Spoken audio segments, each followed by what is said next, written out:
name's Bill Parks, and we're here today to talk about the history and background of the New Albany Kiwanis Hotbed Classic. In around about 1990, the Kiwanis Club, I had been in it since '79 when I graduated from Mississippi State. And I had determined in those 11 years plus that we struggled to have an annual fundraiser that gave us very much money to work with. Our budget was extremely limited because of monetary constraints. And we had a hotbed breakfast, not a hotbed breakfast, we had a pancake breakfast. There's a hotbed breakfast now. But had a pancake breakfast, and most of the tickets that were bought by the members and given to people. We very seldom sold very many. And we made some money, but it was just very meager amount. And we had another project that was the Dunkin' booth at the Union County Fair. And you can imagine with the lack of predictability of weather in our part of the world, that could be a very chilly proposition. Usually the fair at that time took place after Labor Day, and it was in September, and you could have some cold, cold nights. And riding that thing and falling in the water was not fun. Some of the time the people that were with the fair decided to take baths in the pool with the tub of it, and that made it not real sanitary. So at any rate, we decided we needed something that was a better manner of raising money than what we were doing. When I was in high school, I went to school with a guy named Gerald Snyder. Gerald has since passed away. But Gerald was starting up from scratch recruiting consulting service. And at that time, that was plowing new ground. There were very few of the people in any part of the country doing that, and hardly any at all in this part of the country. But Gerald had grown up with the background of being a manager for basketball and baseball at school. He loved sports. He was not an athletic guy, but he loved sports, and he was there, and his parents said he were faithful Cardinal fans, traveled all over the country watching that. And so anyway, he and I had talked, and he was telling me about this new startup business that he had. And we went to a little further in the conversation. I told him, I said, Gerald, why don't you come talk to us as a program at Kiwanis and tell everybody what you got planned? And he said, okay. So he came out, and before he started, he and I were sitting there eating lunch. And if you knew Gerald, he was real short and real round. He loved to eat, so he got there early enough to eat a lot. And we were visiting, and he said, Bill, he said, you know something, that's my dream. And I said, well, I guess starting this business is one of your dreams. He said, it is. But he said, another dream of mine, he says, I want to put New Albany basketball on the map. He said, people all over the country don't know about North Mississippi. And they don't know how good basketball is here. And he said, you know, you've seen the movie Hoosiers, and you know how elite basketball's been in the Midwest for years. But he said, we got great basketball here. People don't know about Norris Ashley and Sam Ritchie and Harvey Childers outside of this part of the world. And he said, we need to do something that could put New Albany on the map. And I said, well, okay. So at any rate, he had the program, he talked, he made his spiel. And while he was talking, he said something to the entire club about that. And he said, I would love to have a deal that showcased blue chip talent. And a light went off in my head. I thought, you know what? We could do that right here. We've got a big historic gym, and it's a pretty intimate place when it gets full. And it could be pretty special. And New Albany had some great teams. When Coach Childers got here, he won first year he coached, he won state championship in 1977. And the last year he coached New Albany was 1985. It was Johnny Payton's senior year. Went undefeated. Well, he left enough material. John Stroud won 2 state championships with what Coach Childers had coming through the channels and the grades below. And then Coach Bradford took over when John went and took a coaching position at a higher level college. And Coach Bradford had coached in junior high his whole career, and still had a lot of good material. And we had some teams at New Albany for about 15 years that were good as anybody. Yeah. So anyway, we decided we'd have a split chip tournament. So we're going to invite 4 teams. We're going to have 2 nights. We're going to have 2 teams play first night, other 2 teams play the first night. Winners play winners, second night, losers play losers. First, second, third, we'll get through 4. So we got it together. Adam Martin was in the club, and Ken Kinney, and they were enthusiasts about sports as well. And I told them, I said, guys, I want y'all to meet with Gerald Snyder and me. Let's talk about trying to have a tournament. So we got to talking about it, and Bill Ross was a writer that had spent his whole lifetime writing for the North Mississippi Journal, Daily Journal. And he called Northeast Mississippi the hotbed of basketball. So that's where the name came from. And that was the name from day one. So we had the format of 4 teams for a couple, 3 years. The first year we were so excited to get it started. And you know, we had Patrick Patterson and several other people that were really good, but Patrick was the marquee player, you know. And we were able to get Lawrence County to come. And Lawrence County had a kid that was fixing to be a senior named Vandell Thomas. And he had this really tall, young, skinny kid named Eric Dampier. Nobody ever heard of them that wasn't really affiliated with high school recruiting unless they played against them. So anyway, they came and it was super successful. And Lawrence County, I think, won overall that first year. So we invited them to come back the next year because we knew Dampier was going to be a senior the next year. Vandell graduated with Mississippi State. So they came back. Well, the next year, John Cantrell came. And John Cantrell played with MUS at Memphis. And Cantrell ended up going to Ole Miss for 4 years. And Vandell ended up, and Eric going to Mississippi State. So we immediately got a little bit of exposure that way. And after we'd done it for a few years, Adam was in charge of it 1 year, and I was his helper. And he said, let's try something different. And I said, okay, what do you want to do? He said, I'm trying to play 2 games. He said, it counts on schedule. Everybody doesn't have 2 games. He said, we got all this lodging and everything for every team. He said, why don't we have a deal where we do it classic and everybody play 1 game and have it all in 1 day and get through. And I said, well, that's something we can look at. Most of the places that we had have reciprocal agreements. Alabama, Tennessee, Arkansas had similar rules to Mississippi. And that was, you had a classic game or 2 that didn't count on your schedule, so you could play more games. So that opened up a whole new deal. We started having 4 or 5 games a day, and it expanded to, how many you got now, 10? 10, yeah. Okay. So We've had as many as 11. Wow. Start early and stay late. There you go. That's right. But at any rate, that's how it got started. I'd done it more or less for the first 10 years or so. It's 30 years old as of this past year, the 22 edition. And Mike has done it for 10 years or plus. And David is in the process of doing, he's getting nearer to 10 years all the time. And he may feel like it's 100 years, but it's a lot of work, and a lot of people don't realize, you know, you're recruiting next year's team before you have this year's team. So that's kind of how it all got started. Yeah, I've actually got, we have 20 teams that usually come in and play, and I've got 18 already for next year. It's awesome.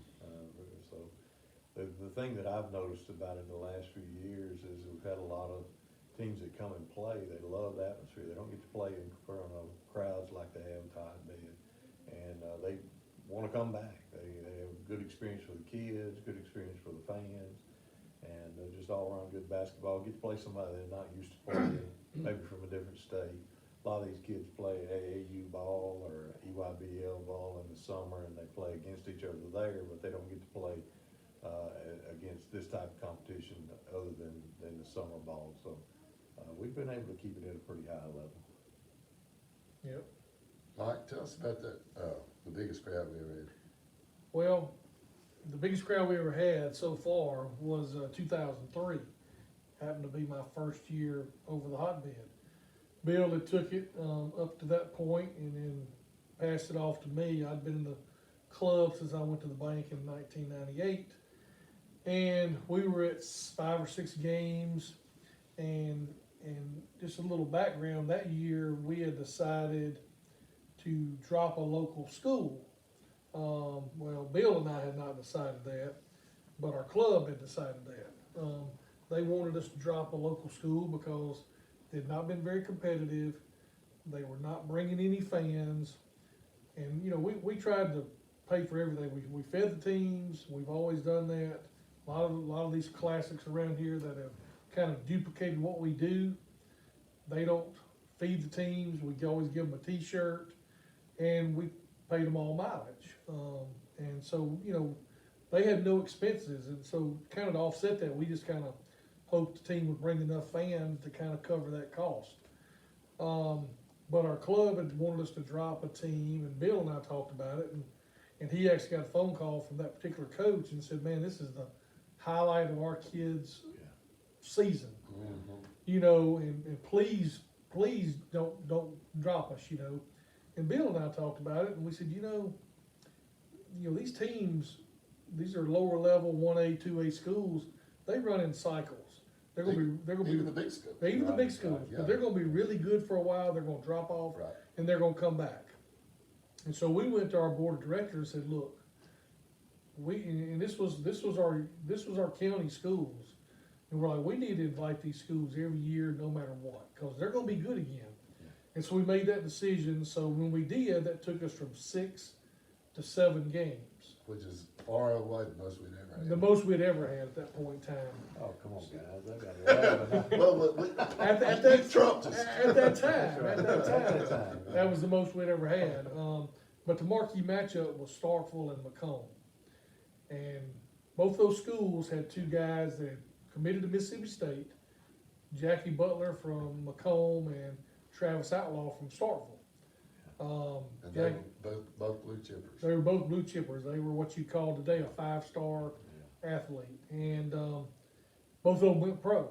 But they were playing straight out of high school. They went pro. But this was the only time in their career they were ever going to play each other. Travis was 6'8", 175 pounds. Jackie was 6'11", 275 pounds. He was a brute force. He was a truck. Yeah, and so we got those guys. They came in, and we had, like we said, the biggest crowd we've ever had. I actually brought some pictures with me today of the crowd. Bill and I started the day sitting against the wall at the gym where we would always sit. And by the end of the day, we were sitting where we're at now, about this far from the court, because people just kept piling in behind us, and we're scooting up. And so before the game, I refereed basketball myself, have for 30 years, and I went to my referees and I said, look guys, we got these 2 blue chip guys, everybody's paid money to see them, do not foul them out. We want them in the game. But I don't know if they heard you or not. I don't know if they heard me or not, but it was so crowded that the referees couldn't even get off the floor. I mean, they were struggling to get off the floor is how crowded it was. And I mean, it was a massive crowd. This was 2003. And anyway, halftime of that game, I go in there and talk to the referees, and both guys, Outlaw and Butler's, got 2 fouls. And I said, look guys. Didn't one of them have 3? No, they had 2. They said 2 apiece. Okay. And I said, look guys, y'all done called 2 fouls on these guys. And one of the referees looked at me, and I can't say exactly what he said, but he said, well, they fouled each other about 30 times when they called it. So, anyway. But they didn't come to see them sit on the bench. That's right, They that's really right. paid to see them watch the game. But it over was the seat. it was a great game, a great atmosphere. Both those guys went on to the NBA. Outlaw ended up having probably about an 8 or 9, 10-year career in the NBA. Butler didn't last as long, but Outlaw was at Portland the whole time. no, he was started out in Portland. He was at Okay. different places. I knew he went to Portland. He went around a few different places, but yeah, that was the biggest crowd we'd ever had. So then the next year, we made the decision to go to 8 games. You know, We're and that getting just closer, David. yeah, getting closer. Yeah. And that just gave us more flexibility because we had 5 county schools, including New Albany, so it gave us more flexibility in getting some bigger name schools to come in and play and match them up. And you know, and then the 20th year, I was still over it, and we had 20 teams that year. We did kind of a 20-year, 20 teams, and that's the only year we've had a girls game. Yeah. And that was New Albany girls. They were ranked #1 in the state. They went on to win state that year. And we matched them up against Bob Jones, boys and girls. And, you know, so that was an incredible year. And then we went back down to 8, 9 games. And then since David's took over, he's been trying to have 15 games. Just got on. Starting at midnight, you know. But I was over about 12 years, and then turned the reins over to David. And I still, you know, the thing about it is when I was over it, Bill was my sidekick, and I bounced stuff off him, and you know when I needed to. And then now David's took over, and he'll bounce things off me when he feels like he needs to. But he's pretty much got it rolling pretty well. What year was the year that the posse from Provine played That was 1999. That was an awesome game. Yeah, you can tell that story. Dennis Buse, that's the local Farm Bureau agent here, was a senior. And Larry Bennett, who was from New Albany, was living in Tupelo. And his kids went to Tupelo High School. And, boy's name was Tyler, is that right? His son that played basketball with Denny Ray. I'm not sure. Denny Ray, one of the Bennett brothers. And, Denny Ray was the point guard. And Provine had a team called the Posse. They had the starting five. I think every one of them got a college scholarship. Anyway, they came in and they were undefeated, right? Mm-hmm. Ranked number one in the state. Tupelo was ranked number 2 and they lost 1 game. And this is Goliath versus Goliath. This is a big deal. And so all these guys from Provine, you know, they're pretty arrogant. They play more of a street ball type variety in Jackson than we played up here. Anyway, the game took place and Denny Ray is Dennis, full name is Dennis Buse Jr. Everybody that knows him well in the family calls him Denny Ray. Denny Ray was bringing the ball up the court and Lee Stratton was coaching at the time and Lee told him, he said, Denny Ray, he said, go right up in amongst those big guys, drive the lane and dish it if you don't have a shot. And Denny Ray did all afternoon long. And I don't know how many field goals he made, but he was like 17 out of 19 or some crazy stat from the free throw line. He got fouled over and over and over. One of those guys one time, they didn't pretend to not try. That mean they hit him right in the nose and just knocked him to the ground. And he got up, wiped the blood off his nose, went to the free throw line with a smile on his face and politely hit 2 free throws. And I'm sure it made that guy really mad. But Tupelo beat Goliath. And the coach for Provine after the game made excuses that the referees didn't call like they called in Jackson. Maybe not, but I'm telling you, the fouls they called were fouls, weren't they, Mike? Mm-hmm. It was a well officiated game, and Tupelo just beat them. Tupelo won by 5, 73-68. But that was, to me, that was one of the more fun games to watch from an entertaining standpoint. The biggest crowd certainly was the game you're talking about with Butler and Albany. You know, and now, you mentioned Provine Posse, we're actually getting some of those guys that played in hotbed, they're coaches now. And They're that's really cool. coming back to play, are coaching that. We had, David Sanders was one of the Provine Posse, he's been up here a couple of times to play in it. And Eric Dampier is now an assistant at, MRA out of Jackson. He actually was at our last, event that we had, which was our 30th event, our 30th annual event, so. That's kind of neat to see those guys that played in it before to come back and actually get an opportunity to coach in it as well, so. Mike, tell us about the games that, when Leslie McDonald and Mo Williams were playing and their college coaches came to watch. Yeah, I was just thinking about that. In 2009, we had a kid from Briarcrest come play called Leslie McDonald. And Leslie had signed with North Carolina. And he was a 5-star guard, 6'4", 6'5". And the week leading up to the hotbed, we've had college coaches come in, come out, and some fairly high profile. We had Paul Hewitt, I think was his name, from Georgia Tech, came to watch a kid named Mo Miller from Raleigh, Egypt. One year come in to play and watched him. Well, I got a phone call from the University of North Carolina, and they said Coach Roy Williams wants to come see Leslie play.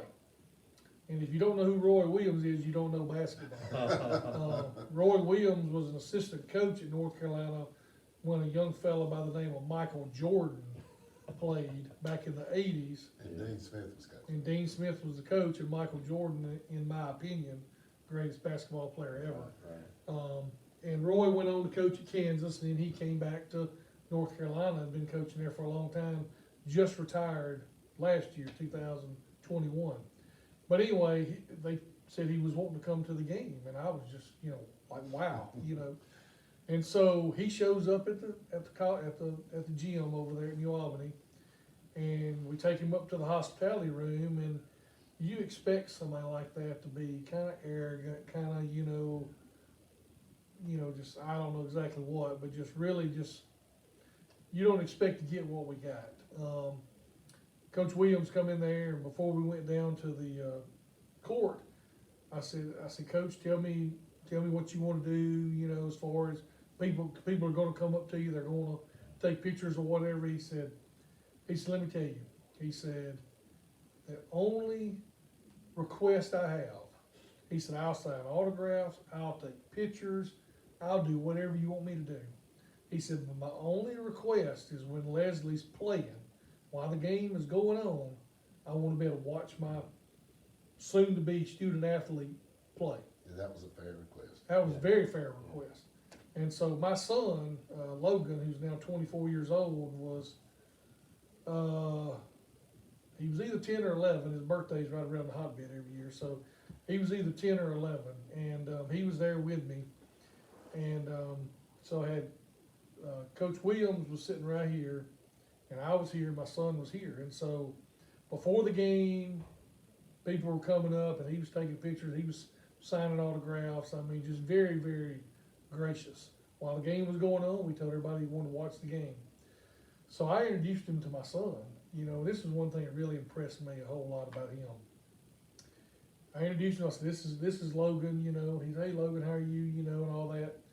And that was the only dialogue he had with my son until about 5 minutes ago in the game. So hour and a half later, he leans over to me and he goes, "Would you mind if Logan went and got my coat out of the hospitality room?" And I said, "No, that's fine, Coach. He'll go get it." He goes, "And do you mind if I give him $5?" Good gosh. And I said, "You don't have to do that. He'll go get it." He said, but I want to." Wow. And I said, "Well, okay." And so I said, "Logan, will you go get Coach Williams' coat for him?" And, "Oh yeah." So he goes and gets it and comes back and hands it to him. And Coach Williams said, "Here you go, son." Hands him $5. He said thank you and all that. But you know, after that, I became a Roy Williams fan. Sure. He's a class act. Because he was a class act No question. all the way, No question. all the way. We've Sure had, was. had a couple other coaches in the last few years. Ben Howland from Mississippi State came and visited with us one year, and then Penny Hardaway's been here in the last couple of years from Memphis, University of Memphis. So it's always good to get those guys. I always have a lot of junior college coaches come in and watch the kids play and sign a lot of kids. So that's the difficult part, is keeping that level of play up there to where you can bring these coaches in, where they can see this high level talent. Yeah. David, I know when Coach Allen was there that year, you know, the Fazell kid was playing for Lawrence County. And I guess that's the first time Lawrence County came back since the It was 25 years. But at any rate, super player, Yeah. just a horse athlete. And he had already committed to Mississippi State. And of course, Coach Allen was there watching him. I know you remember this, but Yeah. that was Miles Washington's introduction Yeah. to D1 basketball, only because he played against Fazell Right. so well.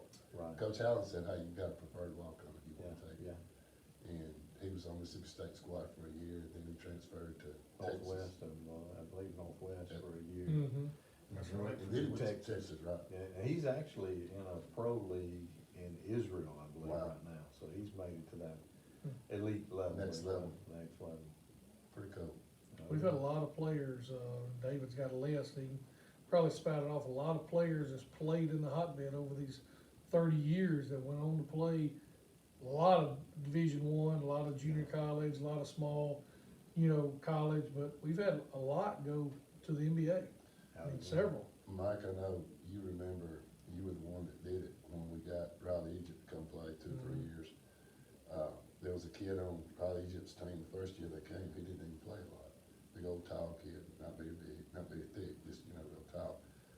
And, he ended up getting a scholarship to go to UTEP, Mm-hmm. Texas El Paso. And the kid's name was Arnett Moultrie, Mhm. and he became a man in college and transferred to Mississippi I State. thought he transferred to And State. did play some pro ball too, Yeah, didn't he, Dave? I believe Yeah. so. So, it's interesting how every kid's not a bloomer in the 10th grade. Michael Jordan, you talked about Michael Jordan earlier, he never played in the hotbed, obviously, but, he got cut, his high school team, he didn't even make the team in the 10th grade. Yeah. Oh, yeah. Everybody doesn't mature at the same time, so. That's true. I tell you, the thing, and I thought about this over the last few days since you reached out to us, what's changed from, and not in the format, but just what's changed is when Bill talked to me about taking over, and we met out at the sale barn, if you remember, and kind of just passed some notes, and we took over, and I was asking a lot of questions, you know, and Gerald Snyder was a great help. Oh, yeah. You know, Gerald would give you names and stuff, you know. He knew the players and the Yeah. coaches. And the thing that changed from when Bill took it, started it, to me taking it over to David now is the social media aspect. Oh, yeah. Because when I took it over, there was no Facebook, there was no Twitter. Right. How I got teams was by talking to coaches, and one in particular is Robert Burdett. And Coach Burdett coached at Calera over in Birmingham. And I got them to come a couple of times while he was over there, and then he ended up coming over here. Because of coming to the hotbed, he ended up getting a job at New Albany. Right. And you may remember when he was there and coached at New Albany for several years, and right now he's coaching at Kossuth. But Right. Coach Burdett, and not just him, but a lot of coaches. I mean, the way I would get coaches' names to call would be by talking to coaches that have came before. And Coach Burdett was a real asset. I would call him almost every year and say, "Hey, Coach, what about coming back next year?" And he'd say, "I'm not gonna have a good enough squad this year." And I said, "Well, who around you is gonna be good? Give me some names." And he would always give me 3 or 4 or 5 names of coaches, and call this coach, call that coach, and that was how I networked to get teams.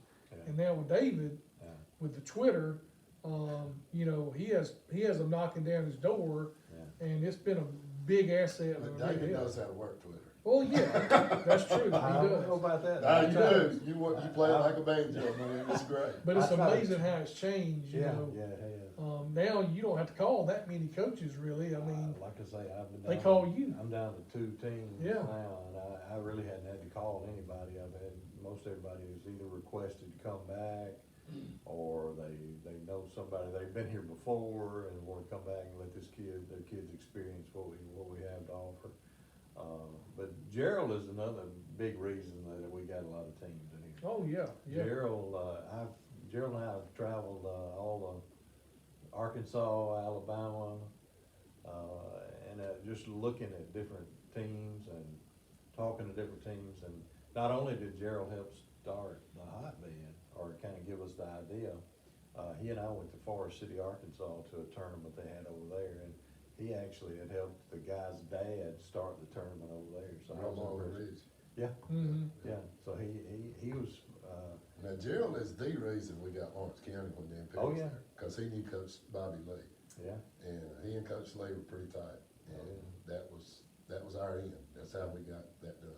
Oh, yeah, definitely with Gerald, you were able to get, Gerald worked mostly on the junior college side of it. He was more apt to try to help kids that maybe weren't able to get to that Division I level to get into at least the community college system, and Mississippi having the community college system that they have. He was very adamant that these kids could play. And up until Gerald passed away, he was still going. And he'd walk up to a kid and say, "Hey son, give me your telephone number, and what was your ACT score," and all that kind of stuff. These kids are looking at him like, "Who in the world are you?" Yeah. And little did they know it was somebody that possibly helped them get in there. Well, you know, Gerald, and I'm saying this as a compliment, it's not a knock at all. Gerald was just who Gerald was. Exactly. He was very country. Yeah. He didn't apologize for it. No. But I never will forget, he'd been doing the recruiting service less than 5 years, probably 2 or 3. And most everybody that knows much about basketball, Mike, you mentioned earlier, Roy Williams, and certainly he's a household name.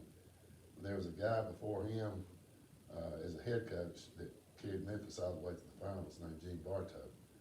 And Gene ended up showing up at UAB a few years later, you know. And Gerald knew Coach Bartow personally. Yeah, oh yeah. And Coach Bartow, and he would talk on the phone directly. He didn't have to go through a receptionist. And I knew when Gerald told me that he would call Coach Bartow direct, I'm thinking, Gerald Snyder has arrived. Yeah. He's really done well. Yeah. And he had that kind of respect, you know, from a bunch of the guys there. And, you know, everybody doesn't get along with everybody. So some coaches, I'm sure, thought, no, I'm not going to talk to this guy. But the ones that liked him loved him. Yeah. Well, everywhere he and I went, there were always coaches coming up to him that he hadn't seen in a long time, Right. or you know, asking him about recruits and Right. things like that. So he, up until the time he passed, they were still relying on Gerald heavily. Tell us about some of your memorable games you remember, I remember one year we had, and Mike, this was when you were running it, and I was helping more than I was doing anything else. We had the kid that was, the Oklahoma guard, David Gardner. David Garner, 6'7", and played shooting guard. For Oklahoma? for Oklahoma. Oh, wow. And he poured in 50-something points, 45. and I was right at 50. And the reason I know this is because I was going through some of our stuff yesterday yeah. in my office. Yeah, And we was talking about the way things have changed, and I found all these, I'm not gonna tell this long story, all these articles, you know, that was in the paper. uh-huh, Yeah. And if a coach didn't know about the hotbed, I would fax or Right. make copies and mail them stuff. right, Because like I said, it didn't have social media, now Right. they can see it all on there, but right. I came across the box That score, article. and the box score in the, Journal? no, Gazette? you gave me all those, Okay, yeah, the books, score books. yeah. He had 45, Well, Miss now, Ripley.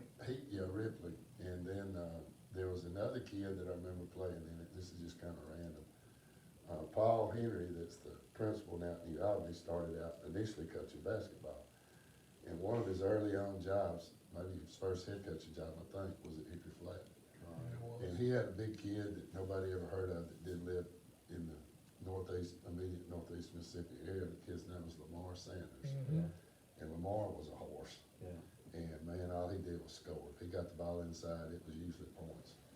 And I remember watching him play, and that's kind of fun because, you know, you get kids coming here, and the Butlers and the Outlaws, man, they know basketball all over the Probably, country. yeah. But you get these kids like Garner, he's under the radar. Oklahoma was a 2A maybe school at that time, 1A they had 1A probably. down. Yeah. Sanders was at a 1A school, so it's pretty neat. You know, I- Sanders is now coaching in the Texas area. Is So, he? Yeah, I saw it on social media.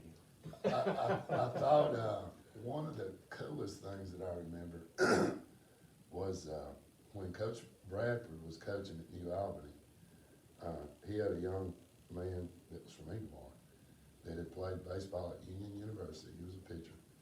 And he was a really good baseball player. The kid's name was Andy Kirk. And, those of you that know Andy know that he's coaching softball now at ICC, and it's been extremely successful.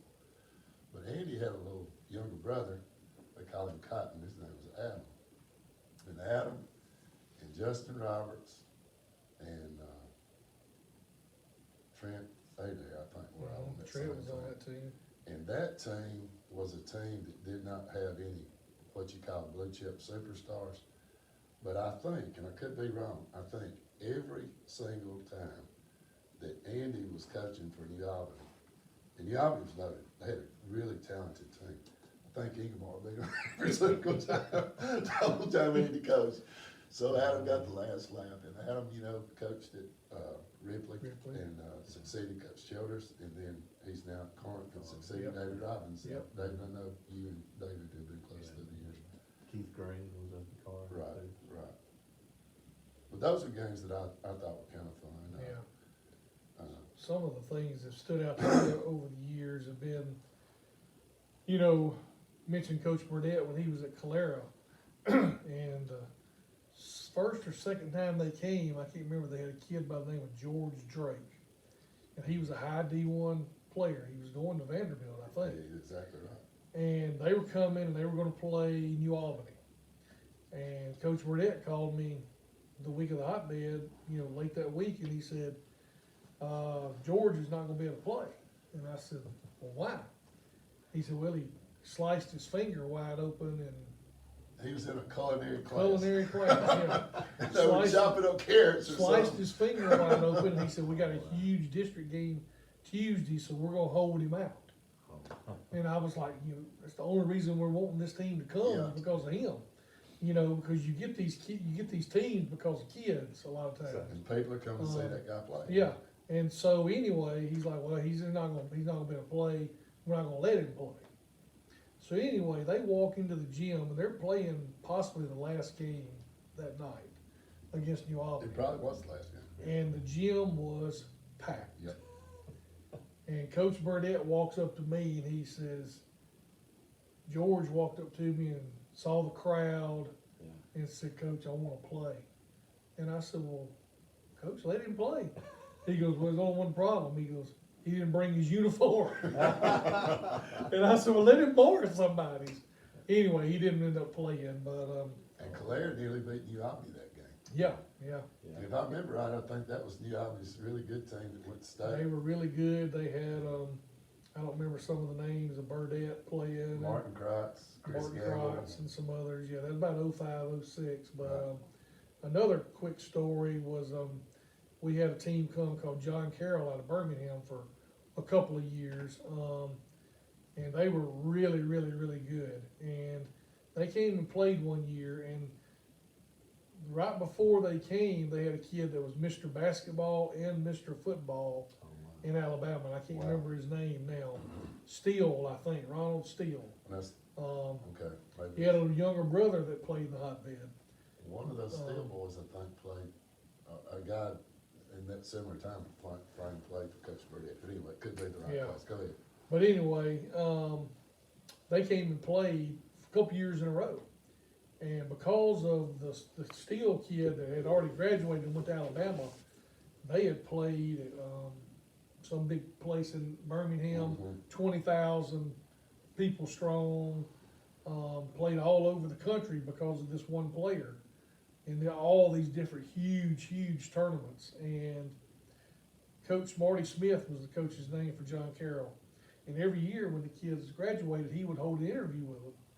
And exit interview, and he'd say, what'd you like about the program? What'd you not like? What do you think me as a coach, I can do better? All this different stuff. Most memorable? What was your most memorable moment of your high school career? And this kid that wasn't a star, but he was a starter and went on to play, I think, small college level ball. He said, my most memorable moment was playing in the hotbed in New Albany. And he goes, why is that your most memorable moment? He said, you've played in front of 20,000 people. You've played all over the country. He said, because those folks over there in North Mississippi, they know basketball. And I mean, that was just a huge compliment. Don't get bigger. No, it don't get bigger. Sure don't. And that's the thing, we have a lot of repeat customers as far as fans around here. That's what I tell a lot of coaches that call. I said, look, we want to bring your team over to North Mississippi to show our fans what talent is just around the area. I try to keep it with teams within about a 3 or 4 hour drive. It's a day's trip over and back. I'd be able to do it, but yeah, that's a lot of the reasoning behind them coming is because of the fans and the stands. The fans are gonna cheer for Oh, their yeah. team, Yeah. but the ones that stay, and that just made me think about this with Jackie Butler and Travis Outlaw. They told the papers, we had the news from Jackson came, Yeah. the Clarion Ledger came. Had a color picture on the front page. the yeah. next day after that. Yeah. Man, that was high tech. And Front page. one of the comments in the paper was, I don't know if it's Butler Outlaw said, never played in front of a crowd where people that weren't even our fans were cheering for us. Yeah, Cause our people in this area, they just love yeah, good basketball. Recognize it. yeah, And it shows, how good of teams we have locally. yeah, exactly. One of the memorable times I had was back in 2017, and we had a team out of Chattanooga, Hampton Heights, played a team out of Little Rock, Arkansas, a couple of prep schools came in here. We were in about the third quarter, and we talked about this for years. We didn't know what had happened. But one of the guys went up for a dunk from Hampton Heights and broke the backboard. It just shattered into millions of pieces. Didn't come down, but it shattered. Just splintered. And we had games after this that we Had had two. still, had 2 more we were still gonna play. And everybody's like, oh no, what are we gonna do now? We didn't really have a backup plan at that time, but anyway, I actually got a phone call from the head coach at Baldwin High School to say, hey, look, we'll have our gym clean, y'all just show up, we'll be ready to play, bring the officials, and whatever, whoever wants to show up, we won't charge any admissions, we'll open up the concession stand. So we went in the middle of the third quarter of the Hamilton Heights and Southwest Christian game to Baldwin And finished it. and finished the game. There was only, one team was down by 20-something points, but it ended up only being about 10 points they were down, but they wouldn't refuse to not play the They rest of the wouldn't game. concede, yeah. So they wanted to play, so we went over there and played. Ended up out of those 2 teams, I think we've got 3 or 4 kids that ended up playing in the NBA. It was Awesome. incredible. I know Incredible. 2 off of Hamilton Heights. Yeah. Well, now, what about that team that you brought in here one time, were they from the Carolinas? It was like that prep. 22 Jump Street or whatever it was. 22 Feet Academy, Yeah. they were from Greensboro. Alright, Uh, they were legit. They were legit. Now, I have a story about that. Their coach, I can't remember his name right off the top of my head, but when he came in, they came in the night before Right. and wanted to do a shoot around at the gym, cause there's kids been traveling, Sure. they wanted to come in, so they came in and they were just amazed at the gym. Of course, if you hadn't been to New Albany's gym in a long time, it's not as modern as a lot of gyms, but they loved it. They came in and had a little practice session. Their assistant coaches were going all throughout the gym, taking pictures. Kinda like Hoosiers. Yeah, they kinda like they'd step back in time, but that was the only year that they played. Their coach ended up going into assistant coach at a D1 school. Okay. But anyway, just some experiences like that, we continue to try to provide that for teams around our local area. And that's something we get from big schools, smaller schools, not from around here. Yeah, When they come into that gym and see Yeah. it, yeah, they're just yeah, fascinated by yeah, it. oh, You yeah, know, I got a quick story about, this was back when Norris Ashley was still coaching in Ingomar. And they had a really good team. This was probably my second year, maybe third year. I think it was my second year because, a kid from Ingomar by the name of Reggie Sedell graduated in '04. So I'm pretty sure, cause he was on this team. And Ingomar was a 1A school and they were, Reggie was 6'3", he was the tallest kid on the team, he was very, very athletic, Could jump a ton. could jump a ton. Well, we matched him up against Columbus. Columbus was coached by a guy named Sammy Smith. When I was in high school in New Albany, Sammy was a graduate coach in New Albany, for several years and ended up going to Columbus and becoming the head coach there and was there for a number of years. And Sammy and I remain good friends and still are good friends to this day. So I called Sammy, we're talking about the game, and I said, look, Sammy, I said, I don't need you to blow out Ingomar at halftime now. I said, I don't want people to run off and leave. I said, we need them to hang around and keep buying, concession stand and Yeah. all that. I said, so don't blow them out. And Sammy started laughing. He said, you know that I know what kind of quality teams Ingomar puts on the floor. He said, my kids don't know, but they're gonna find Yeah, out. they gonna find out real soon. And Columbus they probably weren't undefeated, but they'd only lost a couple games, and they had 6'7", 6'8", 6'9", I mean, they were monsters, And so we get out there for the game, and the game starts, and at halftime, Columbus was down 20-some points. Gosh, dog. I mean, Ingomar was just taking them to the woodshed. oh, wow. And so Sammy comes out of the dressing room and starts the second half. And I said, Sammy, when I told you I didn't want people to leave, I said, I didn't want you to be getting beat this bad either, He laughed and he said, my kids didn't know anything about Ingomar, but my gosh, he said, they know now. And Ingomar ended up beating them that night. I mean, But they didn't beat them by 20 though, did they? no, they didn't beat them by 20, but they beat them, Mm. That was, David and Goliath. that was a great memory, and that's one of the things we try to do. We try to match up teams, not necessarily small and big, but teams that they don't normally play, and get them ready for the playoffs. And Yeah. we were one of the first tournaments probably to run 3 officials, and and that's commonplace now. But we did that way before everybody else was using 3 officials. David, I don't know, yeah, we were the very first one to do that. Oh yeah. You may remember this, you weren't in the club, I don't think at that point, but you probably remember this. We had a team one year come from, East Webster, and East Webster, is not a big community. Cumberland is where they are, and Cumberland's probably like Locust Grove when you go through there. If you don't know you're going through it, you wouldn't know it was there, but anyway. Real close, tight-knit community, and there was a guy that was brand new out of college coaching. His name was Cliff Little. And Cliff's the one that's been winning state championships lately at the Biggersville. But he had a kid on that team that at the time nobody knew anything about much, that wasn't a big football fan of college recruiting. The kid's name was Jonathan Banks. Yeah. And Jonathan at that small school was a house football player. Oh, well, yeah. he dunks coming down at 6'3" or 6'4" in basketball. Yeah. And played center field for the baseball team. And I think all the guys that played right and left field had to do was just cover the lines. I've got everything in the middle. I'll go get it. But that was fun to watch. And of course, there's another guy that made it to pros. He didn't play basketball in the pros, but it's interesting the connections and the people that you meet, the things that you see, and all that. And it's really rewarding to me and fun to me for these kids that go out and are exposed to the world. Right. And whatever career they may choose. And they've been in New Albany, Mississippi, and they know New Albany, Mississippi has something to offer. Yeah. So Gerald's dream of putting Union County on the map in Northeast Mississippi basketball, I think he can smile today in eternity for knowing that job was pretty well done. I Yep, agree, I yep. agree. We've had a lot of players over the years that were highly ranked, but never more than the guy you brought in from Memphis East. James You want to White. tell that story about him?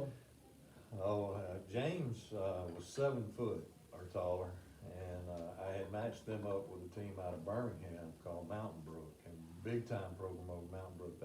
It's incredible to go over there and see their school and all the state championships they've had won in every sport, not necessarily basketball. But James Wiseman came in as the #1 ranked player in the country.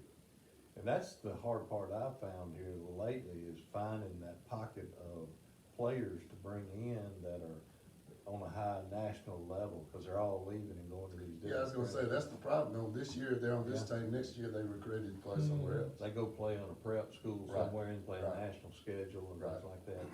But, we matched up James Wiseman and Trendon Watford, who are both now in the NBA. One plays for Golden State, the other one, I can't think where Watford's playing. He's playing. He just signed a 2-way contract and all there, so. But those are the 2 biggest kids as far as recruiting wise that I've been able to bring in the last few years. Yeah. Who was the kid that was from one of the Memphis schools that was not a very big guard? I think he ended up going to Memphis State. That played, I think he played point and was just like a dunking machine that came. I think that was one of the teams you got to come to. You remember who they played for out of Memphis? He was a Memphis area kid and played for that same high school, I think, his entire career. I don't remember his name right now. But anyway, he was one of those kids, I think, that was one of Penny Hardaway's initial recruits. And Tyler Harris played in the hotbed, but I'm not sure. He that's was a his name. 3-point shooter. He Yeah. wasn't a dunker. No, he wasn't a dunker. That's the one other thing that I've noticed in the last several years, that you don't get a lot of dunks out of these games. So when we got the broken backboard, that was a treat for the whole crowd. But the crowd loves to see dunks. Oh, yeah, I Oh, love yeah, to see dunks. yeah. And the kids that are playing on the floor don't like to see dunks against them or for them. So, You know, it's interesting to watch. I know through the years y'all both watched lots and lots and lots of basketball. But our high school coaches around here, they're fans of dunks as long as you make them. That's right. And if you don't, it's hey bud, go right over there and have a seat. We can let somebody else play. If you don't have a layup, hit the layup or don't miss the dunk. Yeah, But if you don't try to dunk and be pretty and don't get it done, we're gonna let you watch. Yep. well, most points that we've had scored a game, either one of you know, Jarkel Jordan. Jarkel Joyner, 58 points. Jarkel was just unbelievable. And on that, And he had a lot of dunks that game. Oh, yeah, that that guy. particular game, they were replacing a team that had called and couldn't come, and I had just found out like a day or 2 before that they weren't gonna be able to come, so yeah. I talked to, Drew. coach at Oxford, Drew Tyler, and he said, yeah, we'll come over and play. Jarkel ends up scoring 58 points, setting the record for the most points scored in high Yeah. school. Jarkel's a super leaper, man. Yeah. Played at Ole Miss last 2 years. Yeah, he's in the transfer portal. Yeah, he's going to NC State. Is Oh, he? okay. Yeah, yeah. One thing, that we hadn't really covered, is, Bill talked about why we started it was to raise funds for the club, but what do we do with that? One of the main things we do with the money that we make from the hotbed, well, all of the money we make, we put it right back in the community. And things we do for the kids, and one of the main things is we give out scholarships every year. We give scholarships to all 5 schools within the county. I think we're up to about 10 now. I think $500 a piece, I believe is what we're doing. 10, is it 5 or 750? Well, it was 500, but it may be more. now, Several but- years ago, we had already given over $100,000 away in scholarships. Yeah. And I don't know what we're up to Yeah. now as far as total volume, and that's just scholarships. Yeah. Yeah, But, you know, our club has supported the local communities through the school systems. We've supported the Tanglefoot Trail. I think some money's been donated annually to the Park museum. over here and over Park. on Alabama Street. There's just a lot of things that, you know, the club does that the community may not realize, Right. but when the community invests, that money actually does go back. And yep, what doesn't go, and Mike, you said it well, what doesn't go to our community goes to one other place, and that's the High School Activities Association. And they Yep. require that we send them a check for a certain percentage mhm, of the gate, and, so we don't get an option on that. And it's getting more and more every year. Yeah, I'm sure. yeah, They like their money, that Jackson. they do, they sure do. Well, it's been a good ride, and, I wanna tell both of y'all that I think you have made it better than where we started, and when something grows, you know, a tree, if it doesn't grow, it dies. Yeah. And I just wanna tell y'all, thank you for what you have done and what you are doing, and, thank you to our community for supporting what we've done. Without the people putting, fannies in the seats, you know, we wouldn't be able to do this. Exactly. That's true. And That's so, right. we couldn't pay these teams to come, and it's a joint effort, and, man, we've got so many people in the club. You know, I think about, we kinda got a hall of fame from when I was in the club, and Mike, you were in the club with most of these guys, and David, you knew most of them, but, you know, we had some people that put in just thousands and thousands of hours before any of us got there. Mr. Wayne Smith, Yeah. John Ray Cobb, those two guys, they're getting stars in their crown for what they did, you know, for our community, not just for Kiwanis, but for the community. Yeah. And other people, you know, through the years that have gone through. Mr. Grover Moore was in the club for many years and was a standout member. Mr. Bill Barkley's still living, and his health's not good, but was a very faithful member. Mr. Bobby Galt. And, you know, I'm missing a lot. I'm naming some that I remember well. Mr. Warren Cooper was in the club for many, many years. Joe Cook, has been in the club my whole lifetime. So, a lot of good people have done a lot of good things, and I'm just glad that the community can get back, or the club can get back to the community. Well, one of the things that we've seen over the last 10, 15 years is all the copycat tournaments. Yeah, I wanna be. That go on now, that are, a lot of them are very successful, but they've copied the model that we've done, and But they're not all of them are successful. not all of them are successful, but, you know, we've got that motto, I can't Yeah. say it off the top of my head, one of y'all probably can. Often but- imitated, never duplicated, the hotbed. Yep, and a lot of them are successful. Some of them do it a little different than we do Yeah. it, but, you know, we try to bring in local teams and get some from out of our area, some try to bring in teams from all over the country, and they do that, but, Yeah. but the core and the reason we're able to give out the money we give out over the years is because People in seats. people in seats. Yeah. We couldn't do it without them, and, you know, if, it's kinda funny, we talked about this for years and years. What's gonna happen one year when we get snowed out, and we just can't have it, and it's almost happened a Couple couple of times. times. Yeah. One of my early years of doing this, I remember we had Bolivar Central, we had a kid by the name of Willie Kemp and Wayne Chisholm, they went on to play at Memphis and Tennessee. Yep. And they had drove a couple hours down here, and policeman walks up to me and says, "It's snowing outside. We're supposed to have to shut this thing down." And I looked at him and I said, "We not shutting nothing down." I said, "We playing basketball." You remember the year that it was on Channel 9 News? School had let out early, and it was snowing on Friday. Yeah, And Will Colmeyer got and broke in, did a public service announcement with Dick Rice in the weather. By the way, the Union County tournament for Hotbed Classic has been canceled. I remember that. And man, I heard it about the second time, I about had a come apart. I bet you did. And I got on the phone and I called him and I said, Colmeyer, I don't know who told you that the hotbed has been canceled, but they're not running it. And I'm the chairman, and I'm telling you, I know what I'm talking about. Yeah. We're having the hotbed. We could not have paid for that kind of advertising. They ran it on crawl all night long. Every time the news was on it, they were doing a promotion. By the way, the Hotbed Classic is gonna happen tomorrow. The weather was crummy, people couldn't get outside, we had a great crowd. Oh, Yeah. yeah, Yeah, that's always a thing, you Well- can always come inside and watch yeah. basketball. Well, that And day, it's- it cleared off that day. Yeah, It did. After a little while, it stopped snowing, and it was a great day. It was cold, it was Who pretty. would ever thought a pandemic would stop us from having the I hot? know it, I'm the only one that's had the pandemic going on, so we didn't have it one year. But That was outside of your control. Oh, yeah, yeah, Exactly, yeah, no doubt. exactly, But it's been a great run for 30 years, and we hope it continues. yeah. You know, I will say this, we have had tremendous, from the very start, we have had tremendous cooperation and support from our local school system. Yeah.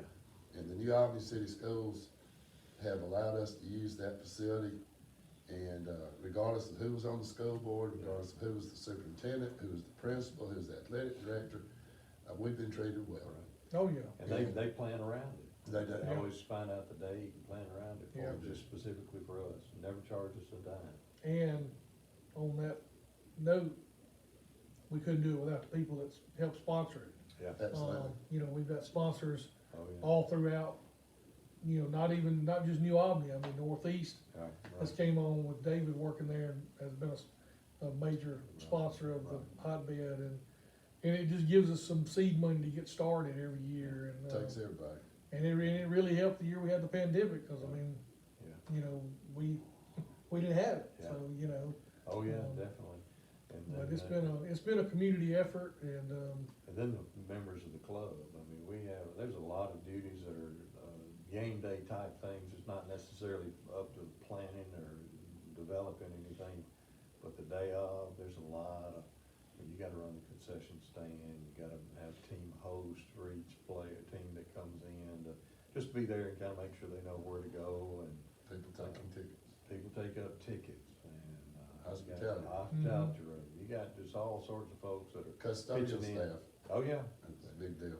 yeah, well, you know, in all my years of refereeing basketball, I go around and referee a lot of these other tournaments. yeah, And I would ask different people I would know, what do y'all do here? And I'd ask coaches, specifically one year, I'm not gonna name the tournament, but I was talking to the coach from North Pontotoc, and I said, well, what do they do for y'all? Cause they had actually came to the hotbed as well, with a young man named Marcus Green that ended up, playing college football At ULI. and went to the NFL for a brief period. Now he's playing in the Canadian Football League.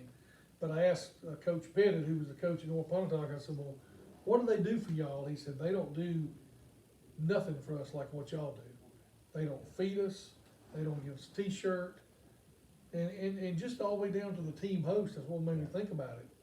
We've got a team host that takes care of that team the whole time they're there. From the time they get From there. the time they get there to the time they get through eating, the time they get back on the bus and go wherever they're going. And that just means a lot to them. I mean, they know when they get there, we're gonna treat them first class.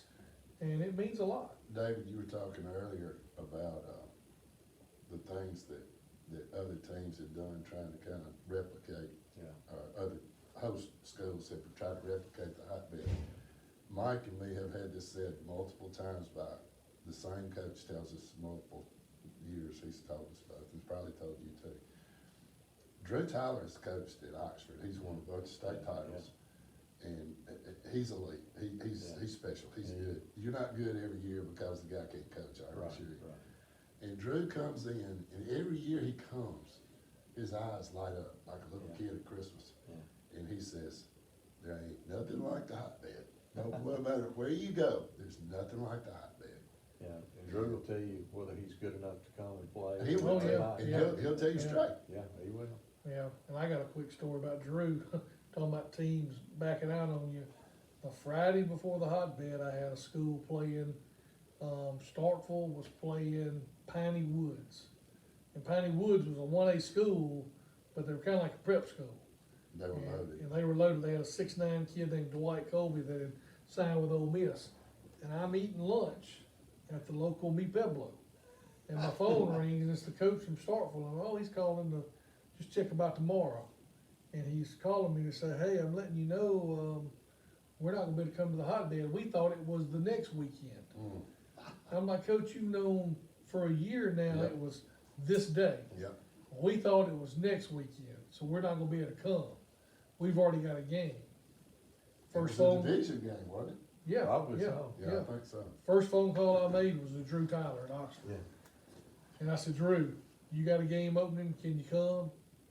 He said, I'll be there. But you know, the reason Drew did that more than one time was he would always try to play the max number of games. Mhm. Yeah, yeah. And he wouldn't know until New Year's, a lot of times, if he was gonna have one game left That's or not. right. Yeah. And so, anyway, that's the rest of the story. So, Yeah. we didn't forget to ask Drew, except when we got in a bind. That's Oh, yeah. right, that's right.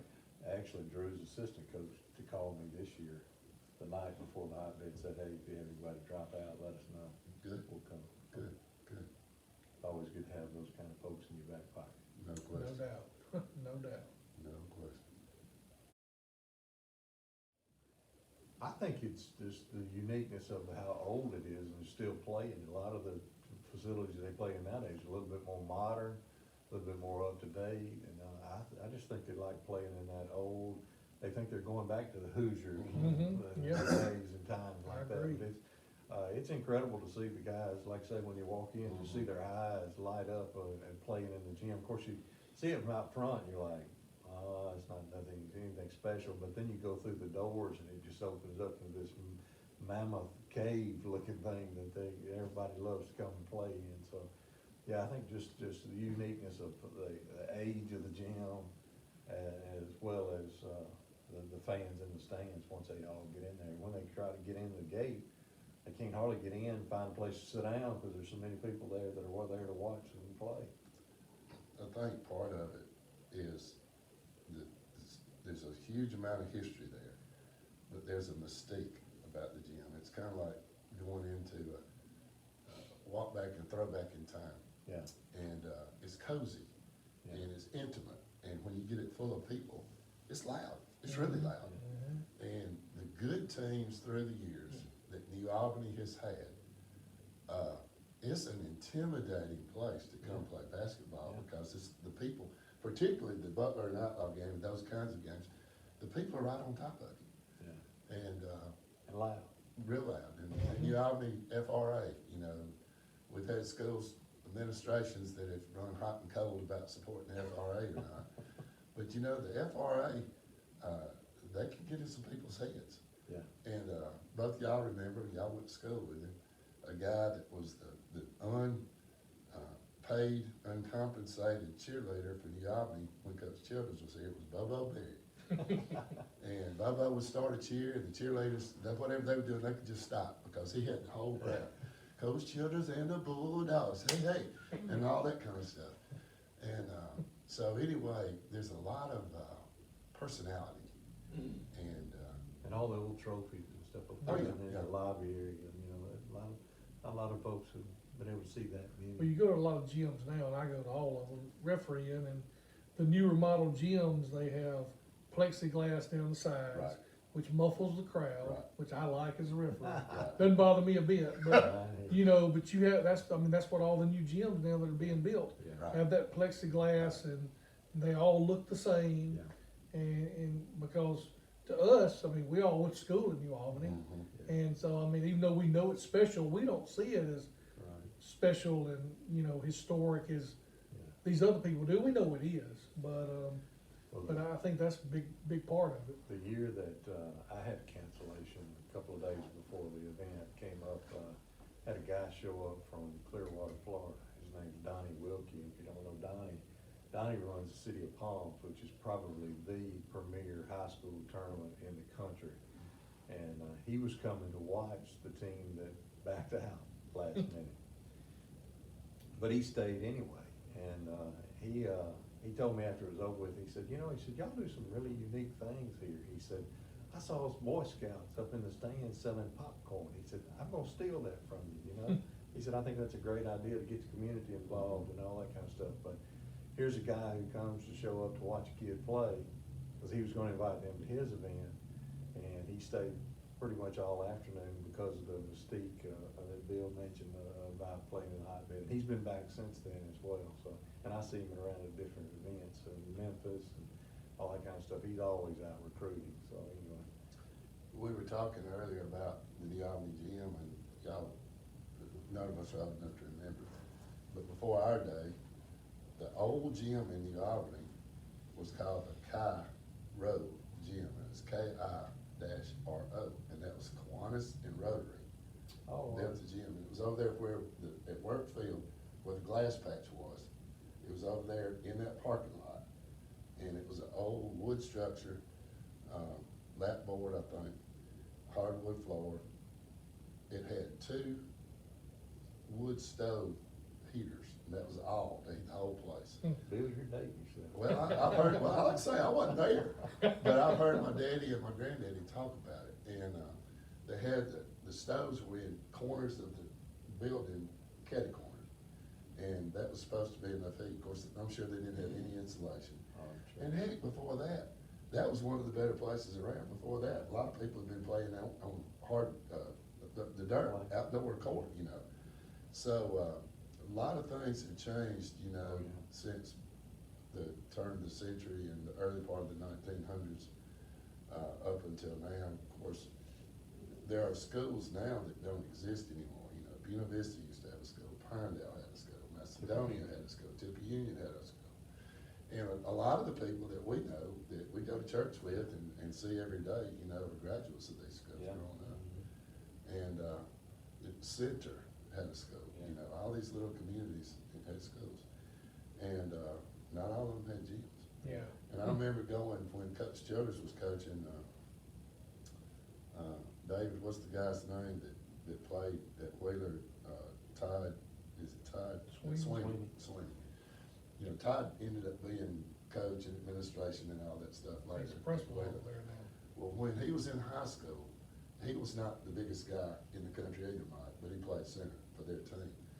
Pretty And- big though, he's about 6'4". Yeah, well, 6'3" maybe, but he was real thick, you know, real barrel chested, strong as a bull. But anyway, Coach Ritchie was coaching at Wheeler, and Harvey was coaching at New Albany, and New Albany went over there to play them.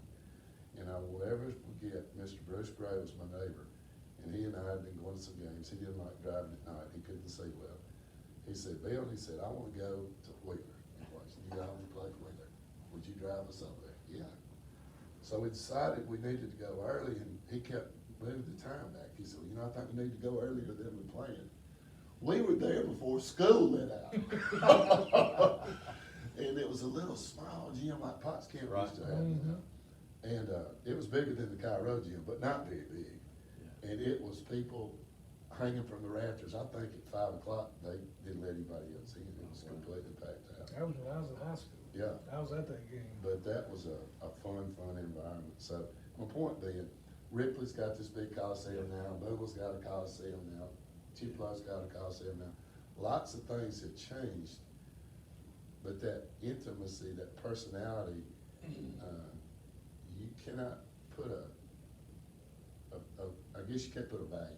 You know? And for a home court advantage, it's pretty cool. Yeah, it is, definitely. You know, during my time, and even since David has took over, because I'm still there every year, but I mean, I can remember, and one specific coach I remember, who's now passed and went on, Jimmy Guy McDonald, legendary coach like Norris Ashley, Harvey Childers, Sam Ritchie, all those guys. Coach McDonald coached at Hulka. And I remember one year, they played early, like real early. Like, I think they played New Albany that year, and that was when John Stroud was coaching boys and girls. And they played, and they went back to Hulka, and early that evening, Coach McDonald was sitting back on the floor over there, and I went over and said, Coach, I said, y'all not go home? He said, yeah, I took the boys home. He said, but I come back. He just loved basketball, and he was a big fan of the hotbed. And even years after that, when we didn't invite Hulka, because we didn't invite him every year, he would come. Yeah. He would come and be there Yeah. a big part of the day if they weren't playing. And stay late. Usually. And stay late. And always very, very complimentary of the hotbed. When I first started refereeing his games, I was so intimidated by him because he would scare you to death.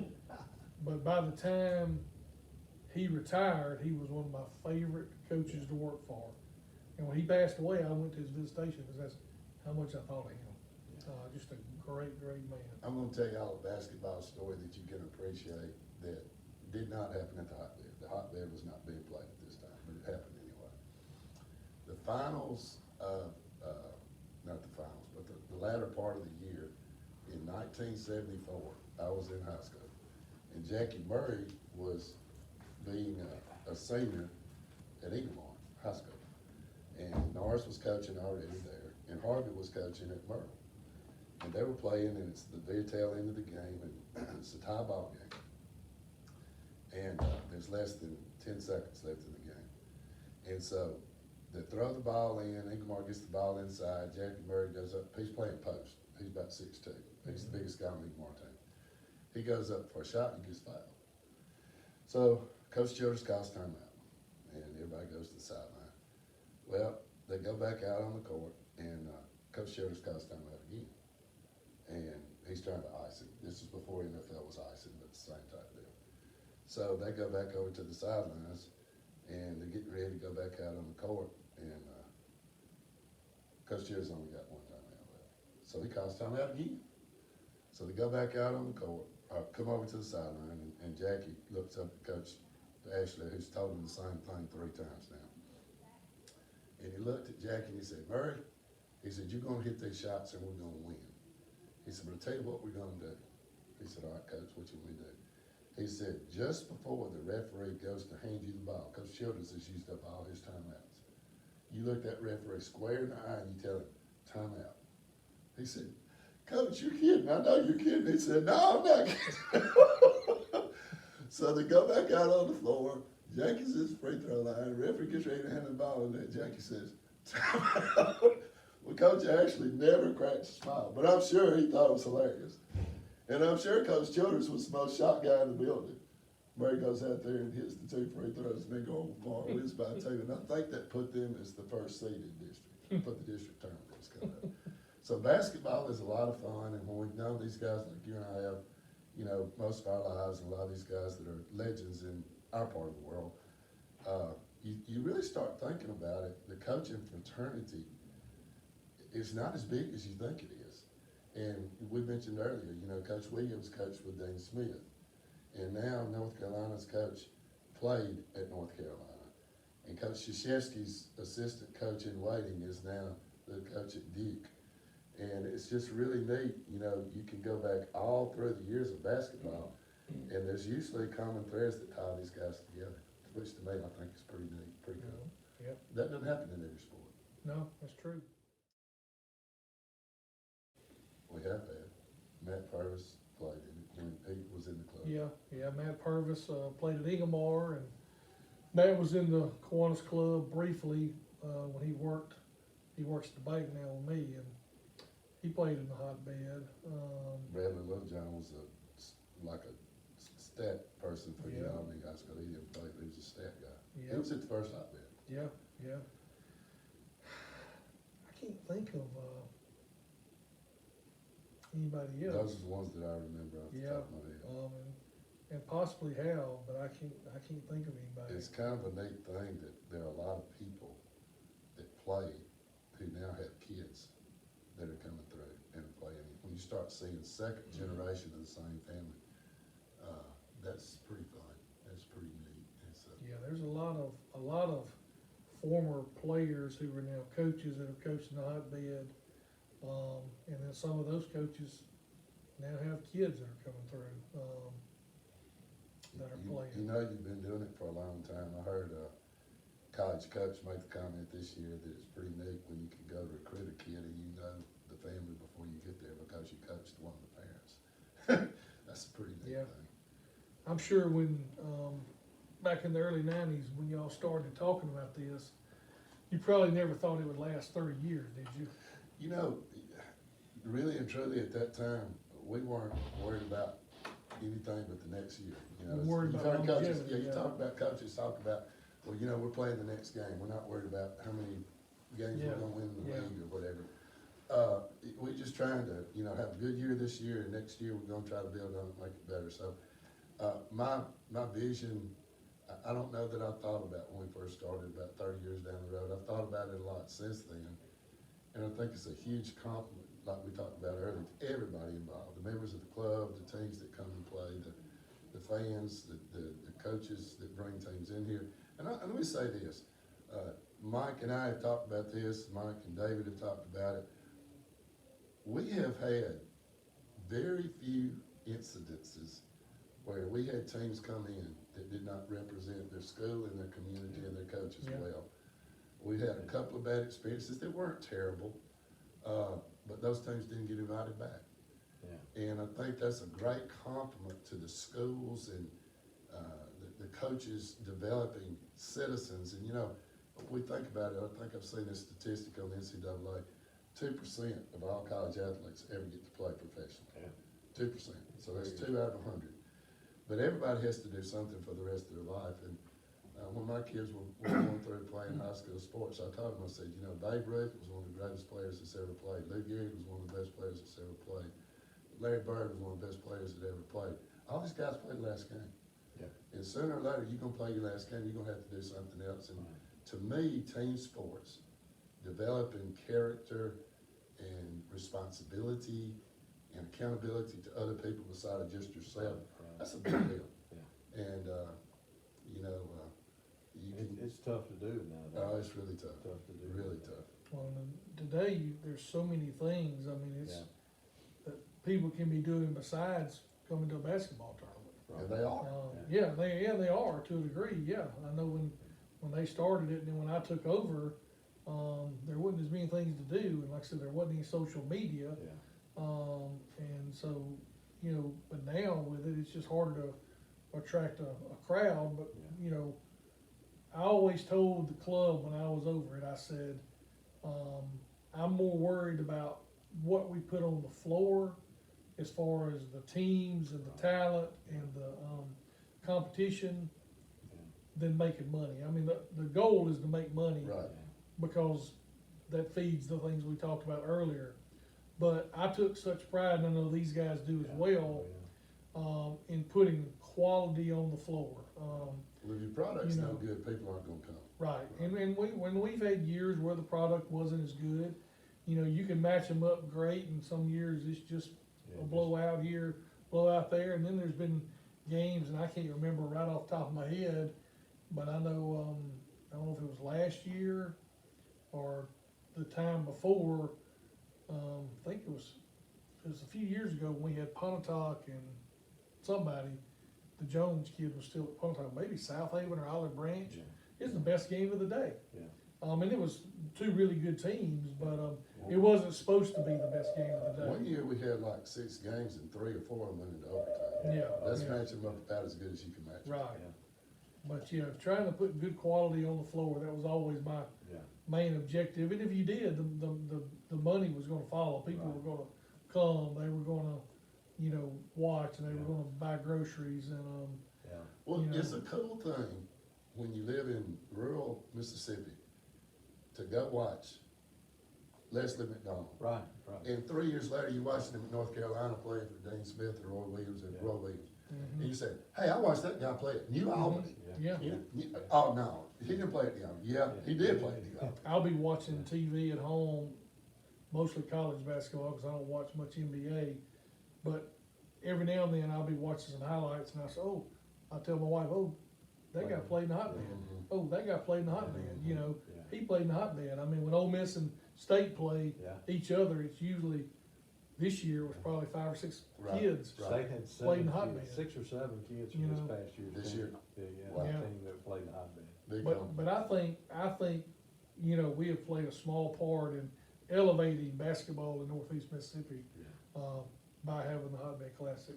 You know, when Toyota came to the area, we had a number of people that moved from Kentucky down here. You know, Kentucky's a huge basketball country. And they were like fascinated Yeah. that we had that quality Yeah. of basketball, and that height of excitement. They thought, well, you know, we moved from Kentucky, we're going down here to rural Mississippi, and they probably don't even play much basketball. They found out they're pretty good basketball down Oh, here yeah, too. yeah. So, Kiwanis Club helps out with that. they do. Well, you know, on the flip side of not the teams or the fans or whatever, but from an official standpoint, the years I was over it, officials would get excited about being able to come call the hotbed. I mean, Biggest compliment as an Yeah. official you could get. yeah. Yeah. 2 years ago, 2020, right before the pandemic, I was selected to go call in the state championship, and it was held at the Pavilion at Ole Miss. And you couldn't have kept me from calling that, even with two broke legs, because I mean, I was so excited to go call on that floor. Would have been the same thing if it'd been at Mississippi State. Yeah. But I was so excited, my crew was so excited. Everybody I talked to that refereed, even the teams, Ingomar was in the championship that year, played Baldwin. And the kids were excited to be playing at such a nice place. And so the same thing goes at the hotbed with Yeah. officials here. They get excited about Yeah. being able to call it, you know. I have those calls, and hey, I wanna call it the hotbed. I don't do the officials, by the way. You Glad do I now. don't. I was gonna say, aren't you glad you don't? I'm glad I don't, but no, you have them, you see them out and about. I've got a couple that I work with in the Northeast, and he's like, hopefully you'll have me back to the hotbed this next year, so. If you talk to Coach Childers, Coach Ashley, you talk to Sammy Bryant before he passed away, you talk to Sam Ritchie, all these people that coach Gerald Cavendish, they've coached in this part of the world for the last 50 plus years. It started with those little communities we were talking about, the pools and the center and those little schools that they might not have but 8 kids in a high school graduating class. And everybody played basketball. It was a boy or a girl. And there was a really good brand of basketball that was played in this part of the country, and you started looking and counting state championships. And I mean, you know, Wheeler was considered to be the Hoosiers of Northeast Right, Mississippi because they had done it so many times. Baldwin. Newside and Baldwin have got a rich history with basketball championships. Gerald Cavendish had coached at Newside, and then when Coach Childers coached and they were in school, Coach Cavendish was at Alcorn Central. And it's really neat to see that personalized an approach, because they took these kids and I mean, they really developed them. Yeah. And they would see potential, and they would say, well, this little boy's daddy right here played when he was in high school. And they would notice him in the 4th grade. And they would start getting them ready as Pee Wee basketball and then junior high basketball. Yeah. And at PE, they were doing physical education. They practicing basketball. They were running their tail off every day, all year long. Yeah. And it was a funny thing. There was a guy that was a tremendous athlete from Ware, Mississippi.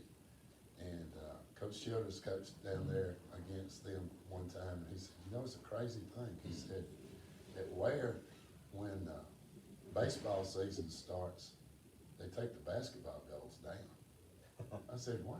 He said, because those kids are so crazy about basketball, they won't quit playing basketball. Yeah. But Roy Oswald played basketball at Ware, and that was his sport.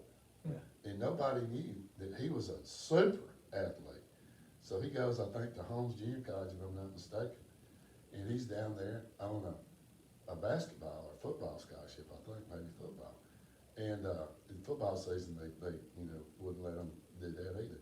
But anyway, because it was football he was playing. And the coach said, listen, we've got a few guys that have dropped out of baseball. Have you guys ever played baseball before? And Oswald said, well, yeah, I played a little bit.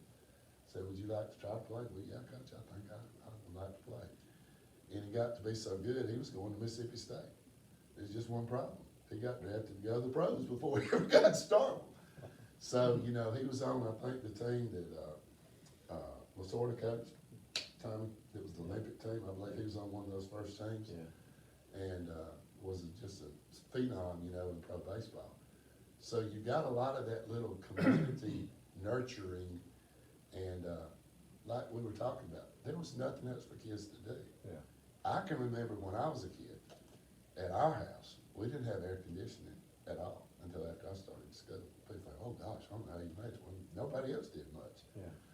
And so, you know, things have changed. You know, we didn't have cell phones. We didn't have the internet. We didn't have social media. We didn't have all these distractions. And when we were in school, you know, there was no school play. It was the senior play. If you weren't a Mhm. senior, you That's couldn't right. be in the play. Yeah. That's right. So there were limited activities what you could do, and when we were in school, it was better when they came through, but when we were in school, we didn't have girls' basketball until we were like in the 11th grade. And they had ceased having it since like 1962 or something, and I think that started back in 74 maybe. But you had girls' activities were cheerleading or the band, and that was it. No girls' soccer, Yeah. no girls' basketball, no girls' golf, no girls, I guess they did have tennis, but tennis was nothing like what it is here now. So, there were limited activities, and if you wanted to do stuff, it was a pretty boring place to be if you didn't play sports. I think you hit the nail on the head there. Most of the coaches in this area is what really drove the powers behind Right. it being the hotbed of Right. basketball. Well, also, You your mentioned a smaller lot of schools, names. they didn't play football back then. Oh, yeah. That's You know, I exactly mean, right. nobody played No. football except for your bigger schools, Right. your Albany's, your Boonvilles, Right. your Tupelos, Corinth, and Pontotoc, and And those coaches that we were talking about that were these county schools, they were nurturing basketball Oh, yeah. because the football schools like Albany, Tupelo, and so forth, they played football for a whole month Oh, yeah. after all these younger, smaller schools, were playing basketball. Yeah. So they got to play, 12, 15 more I remember when games.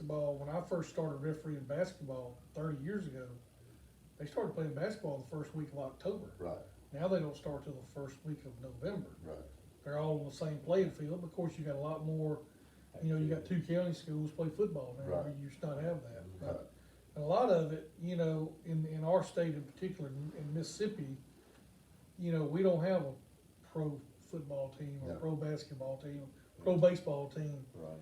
College and high school sports is the stuff. is the stuff. And so that's a lot of it as Yeah, well, you're right, you know. you're right. If you go to the middle school now, the corner of Oak Street and, is that Glade? That goes by the Yeah, school, yeah. at the library and the old home ec department, band hall. All right, it was on that corner. And, Oh, wow. that was, I just when remember. we were in school, before they got to high school, that was where the high school football field was. Yeah, I remember remember football field. Yeah, And that that's was where I called- played There was a guy named junior high football there. J.B. Work, man's last name was Work, and he had helped prepare and develop the field. And the field is the lawn in front of the middle school now. And where the school building was a big bank. And the bank was the grandstand for New Albany was built into the bank. Yeah. And then across on the other side were the visitors bleachers, and behind them was parking, and that was where we would practice. And there was an area called the Glass Patch, and the Glass Patch was called that because idiots would go have parties and stuff over there and drink beer and whatever else they were drinking, and would a lot of time break the bottles on the ground. Well, we were going out there to practice football. And if you can't imagine doing grass drills and you're doing, up downs, up downs, up downs, your hands are cut from these little shards of glass. Your knee pads, if they don't cover your knees completely, are doing the same thing. And that's why we called it the Glass Patch. And before it was the football field and the Glass Patch, that area was where the gym was. But the Kiwanis Yeah. Club and the Rotary Club went together and raised money and actually physically helped give labor to I'm build sure. it. I'm sure. Huh. And when they did, that was the best facility around for a while because, like I say, a lot of everybody else was playing outside. And you can imagine how tough would it be to play if it was raining, Oh, yeah. or snowing, Yeah. or whatever. And the middle school used to be the high school That's years ago. it used to be the whole school. Yeah. Everybody. And a so part in of my it. years of doing the hotbed, talking to coaches and they say, well, where's the gym at? Or they've already looked it up and they're like, well, it's on Highway 15. No, that's the high school. Yeah.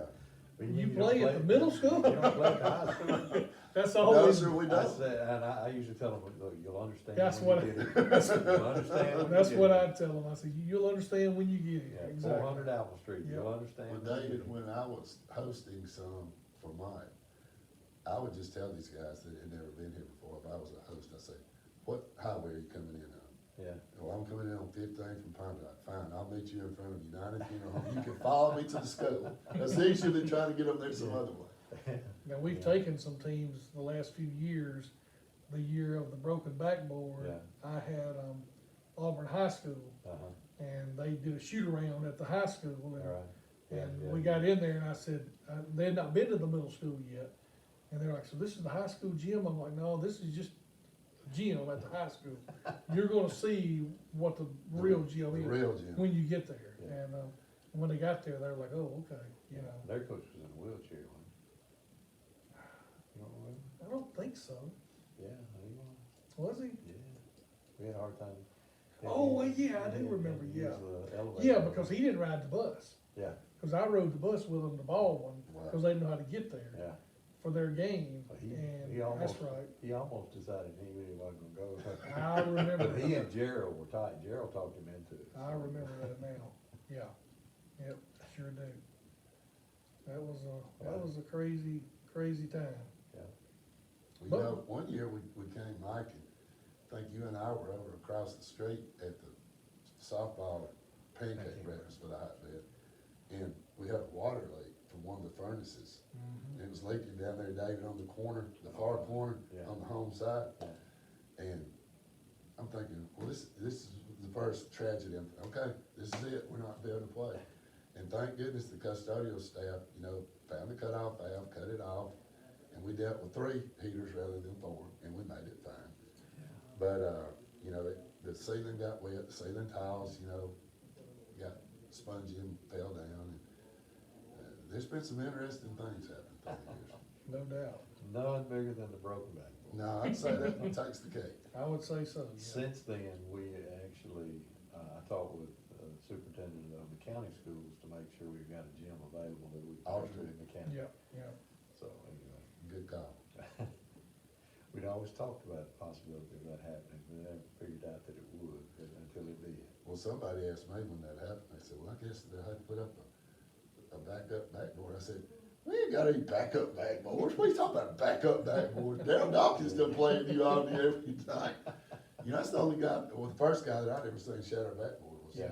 Yeah, yeah. And, that made USA Today. yeah, that's, you know, been a big deal. on But YouTube. didn't they put up now some kind of new type of backboard, it's not supposed to shatter? Not supposed to, I think they call it a 360 backboard or a 180 backboard, Yeah. it's supposed to. It'll collapse from all different sides. You know, that's kinda like the bulletproof glass. Do you wanna stand behind it and prove that it's bulletproof? Right, yeah, exactly. Hey, hey, It's been a fun ride. yeah. We hope it continues, for quite a few more years, and we hope David stays in charge. We're still trying to recruit somebody to kind of be, at least my sidekick for a while. Well, it'd be good for you to have somebody kind of as an apprentice. Well, I don't know if there's anybody in the club that's willing to do it. Well, the problem is, and y'all know because you've done it, the problem is, first of all, you gotta get somebody that's willing to do it. And second of all, you gotta get a package that's not really available in every person as an option, and that is somebody that's got a real appetite to do it, Right, cause it's an right. all-year thing. Yeah, it is. They've gotta have some personality to be able to call these people that don't have a clue who they are, these guys have never seen them, these people, Yeah. you know, don't know one another. So the package is a kind of a unique package to make it happen. And, y'all done well. Oh, yeah. I appreciate everything y'all I done. know the years that my early years, I mean, every time I talked to a new coach, I was having to sell the hotbed, Right, sell yeah. myself, cause Yeah. they didn't know what it was, you know, some of the teams that I was able to bring in. And then when you told them, well, talk to this coach, Right, and yeah. they would know that Yeah. coach, and that gave us credibility. And that's where the social media has really helped, Yeah. cause they can go to the Hotbed Classic Twitter and they can see pictures. Yeah. David ain't even mentioned, but his brother has come for Yeah. the last several years and took pictures and put them on social media. Yeah, they're all on our And website. people can see that, The graphics are a you big know, deal. Yeah. Yeah, and yeah. so they can kind of see what's happening where, like I said before, I still have tons and tons. I was looking through them the other day, just kind of reminiscing from 2010, 2011, reading clippings and stuff Yeah. about Oh, wow. different things and scores, and Yeah. I would literally send those to schools that's never played before, and hey, get it and call me, or I'll call you in 2 or 3 days when Yeah. the paper gets there, and you know, a lot of them would come, a lot of them wouldn't, but you know, we've had a lot of help from coaches, like we said, over the years that have been promoters for us, and Yeah. you know, they would sell it for us, and hey, so-and-so told me, I came to the hotbed, I wouldn't be disappointed. You're right, coach. You won't be. Yeah, Or we don't think you will. And, yeah, I don't know that I've ever had anybody come during my time yeah. that didn't wanna come back. Well, it's a pretty neat thing when you can ask somebody that you're not really sure how it's gonna go, and they tell you yes, and they come to have a good experience. Yeah. And they say, hey, we would really love to come back I've got a coach now that's been with 3 different teams. and brought them Yeah. along. And Mhm. he's called me already, cause he just moved back to Jasper, Alabama, and Okay. he wants to come again. Right. He said, now, I can't play any of the big squads, he Right. said, like I did this year, he said, but we'll play one of your county schools. Okay. So anyway, I got a he's funny- 3 different teams. Funny Good. story from, I don't remember when it was, but John Carroll, the school out of Birmingham I talked about earlier, where the kid said it was his most memorable high school moment. They came and played one year, and they played Ripley. Yeah. And Ripley was really good, and John Carroll was really good. Is this when the Johnson boys were there today at Bales? Uh, Doc and Buck? I don't remember, I'm not sure. Anyway, go ahead, I read it. But, I just remember this was so funny, and it wasn't, I don't remember who was playing the music at that point in time. It Probably wasn't, me. no, it may have been you. That was my first experience with the hotbed, was playing the music. Somebody was playing the music, we'll blame David. I'll take But, it. Ripley, when John Carroll was undefeated, they were ranked number 1 in the state in Alabama, and Ripley beat them. And at the end of the game, after they got beat, whoever was running the music played Sweet Home Alabama. And the coach for John Carroll had his kids in a bunch, and he was so mad. He said, "See them playing that music?" Oh, he was so mad because that song was being played. But it didn't keep him from coming back. But, oh, he was mad. It was so funny though. I'll never forget. I'll never forget that. That was funny. Yeah, we've had some upsets like that before. Y'all Yeah. mentioned earlier, the 20-point game where Columbus was down. New Albany had a big lead one year against Baldwin, kinda cruising, and. Oh yeah, double overtime. Then they went to double overtime, Baldwin winning. Yeah, Connor McKay hit a shot from half court Yeah. at the buzzer to send it to overtime. Yeah, yeah. Wow, that was a great game. Oh, that was a really great game. It's been a fun ride. When, Mike had gone down there to talk to the referees that year when Butler and Outlaw were playing, and I didn't know all of what he had done and what he had said, I just knew he got up and left. And, you know, after somebody fouls, the referee that makes the call gets underneath the goal, and he's watching to make sure nobody's a lane violation and all that. I don't remember who it was, but I knew all the referees, because we were asking them, and we picked who we wanted. And whoever it was, Gary Richardson or somebody like that, probably, Johnny, Davis, I don't know who. I was sitting there underneath the goal, and I said, Davis, or Gary, they call him ears, whoever it was, I said, man, these people didn't come to watch the substitutes play. Don't foul our tickets out here. Because they had 2 fouls, like you said, halftime, and right after halftime, one of them got their 3rd foul call. And he kind of cut his eyes and smiled, he said, I got you. And they didn't award every foul out. Yeah. It was rough, because they were both great old big guys. But it was a fun game to watch. And everybody in there picked a team to cheer for. Yeah. And a good play, it didn't matter which team it was, everybody, you know, really. But then we had some thunderdunks in that game. Somebody called and told on us one year, that's why he even came I'm to gonna say Stockton. there was 3,500, 4,000 people there. And what should be the maximum capacity? If you go into the gym right now and look on the wall, it says 1,507. Yeah. Yeah. That was at least 2,500, 3,000 people. It's fun to watch. Start You from a sit there and cone. see them play, and the guy goes up to dunk, and then the crowd goes, Ooh. Yeah, that was, At that point, they said it was worth our money. yeah. Was that 22 for the Academy when that happened? No, that was Southwest Christian and Hamilton Heights. Hamilton High. Well, Hampton Heights was loaded for there too. They had at least 3 that went to the NBA. I'll tell you something interesting, Hot Fudge Cake, you know who started that? Coach Poor's Booster Club. Oh, really? That was Larry Sanford and Ray Kennedy and, whoever else had kids playing at that time. Most of the people that were doing it were girls and, their parents. And, they decided we're gonna do some bell ringers. If we're gonna be up here all the time, we want Yeah. something that's really unique and fun. And, you know, you go to gyms, and I don't know if you have done this or not, but, you know, there's some gyms, they do fried everything, fried Oreos, fried Twinkies. We can imagine how nutritious those are. But anyway, they decided that they're gonna do hot fudge cake. Well, you know, making a devil's food chocolate cake is a pretty simple thing. Even, I'm not really a great chef, but I can do that. Anybody can buy ice cream. And man, it was a hit. And the Yeah. more they did it, the more people ate it, and it's become Yeah. a big deal. That barbecue nachos, I like barbecue nachos. Usually try to feed them at a local restaurant, though we've used anything from Wendy's Wendy's. to, now currently we're using Westside Barbecue. They- Used to feed they them buy- at Dairy Queen Yeah, when, I've had them So, at Popeyes you were over before, now when it first got started, they were feeding them at Western Sizzling. Yeah, that's where we met for the Yeah. club. And they met with Kiwanis Club, but they would do that there. But we try to get somebody local to do it. pretty much my whole tenure, we fed them at Wendy's. You got a story about that too. Oh, yeah, I wish I thought about that, yeah. Yeah, we were Briarcrest, you know Briarcrest, Michael Orr played there and all Yeah. that, the Christian school. Briarcrest was playing in the hotbed, Yeah. and they were playing the late game, I think, probably. Or it may have been the last game, I really don't remember. But Bill and I went out there and met Briarcrest and whatever team they were playing. And so Bill and I meet them out there, and we get there before they do. Well, here walks in Coach Harrington, the head coach, and his staff, and they walk in. And I mean, we're paying for all this, you know, for them. And they got tickets, and we see the kids walking across the street.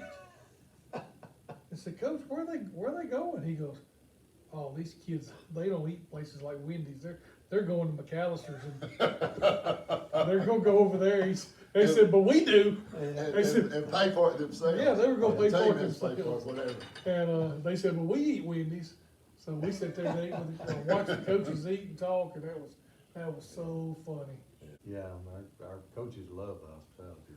Yep, And- Gerald loved the hospitality. Gerald's a park up there. And so do the officials. The Oh, officials yeah, like the yeah. hospitality room too. We've talked about kind of downsizing that a little bit, but we get too many compliments. We on get it. too many compliments, and When he was a senior, it could have been a junior, but I think he was a senior. There was a guy from Tupelo, and he works at Tupelo Hydraulics, where they make the hydraulic hoses. Yeah, And I walked in over there a few years ago to get a part, and this guy waited on me. His last name was Ruff. I can't remember his first name. Could have been James, but anyway, big old, tall, stout, big, thick-chested, athletic-looking black guy. He said, "You from the Army?" Yeah. He said, "I've seen you before." I said, "Okay." He said, "What year did you graduate?" I told him. He said, "That's the year I graduated." I said, "Okay." He said, "You remember us playing y'all in basketball when we were in school?" I said, "Yeah." He said, "Whatever happened to Jerry Prather?" I said, "Well, he went to school in Florida and got a full ride and stayed down there." And I said, "He's done extremely well." He said, "Well, let me tell you a story you may not know." And I said, "Okay." He said, "We thought we were pretty good at Tupelo." And I said, "Yeah, I know." And he said, "We were playing y'all at Tupelo." I said, "Okay." And he said, "We came out there," and he said, "The only guy on the team that was any height was Prather." And he said he was about this big around. Then he was so tall and had such long legs. This is a true story. If he dropped his pencil, he could reach down and get it off the floor without bending over. His arms were that long. So he had more vertical reach than he had height. But anyhow, they get over there and get on the court. And David, this was when people didn't smack talk, but Tupelo already was. Yeah. And they were running their mouth at him, yap, yap, yap, yap, yap. Well, anyway, they do it before the game starts. In the first quarter, they're doing it, halftime, third quarter. Gets to the fourth quarter, it's like 4 minutes left to go in the game. And Jerry got fouled. And one of them said something smart. He went up there and hit 2 free throws. And Ruff went over to him when the coach called the timeout. He said, "The thing that y'all all need to know is they got 54 points and he's got 46 of them. Y'all need to shut up because he's about to beat us by himself." He said, "That cat could go." I said, "Yeah, he could go." He said, and he seemed like a nice guy. I said, "He was just as nice as he seemed like on the court. Never saw him do anything that would embarrass anybody." his mama, his preacher, his wife, his whoever. He's just a sure enough, polite, well-mannered, good guy. And, anyway, Jerry was, man, and Gerald and Jenny, they were graduated the same year. They were right there. Gerald loved Jenny. Well, Tree's going so-and-so and so-and-so. Tree going so-and-so. And nobody called him Tree at that time, hardly, with the guys around the